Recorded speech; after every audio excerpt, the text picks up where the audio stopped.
Assalomu alaykum qadrli vatandoshlar. Ish qidirib yurganlarga Rossiyaning Vladivostok viloyatida ish bor. Ish pivozavodda. Водитель va грузчик olishyapti. Ruskiy firma. Kunlik 5000, har 15 kunda расчет qilishadi. Uyingiz shaharda bo'lsa, shahardan olib kelishadi. O'zlari avtobus qo'yilgan. Ikkita, shaharga bitta, Artyom tomonga bitta.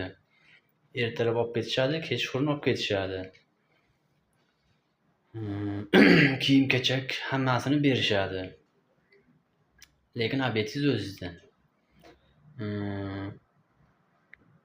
Nima qilish kerak, qayerga borish kerak? Hozir pastga nomer qoldirmay, shunga telefon qilib so'rasangiz aytishadi.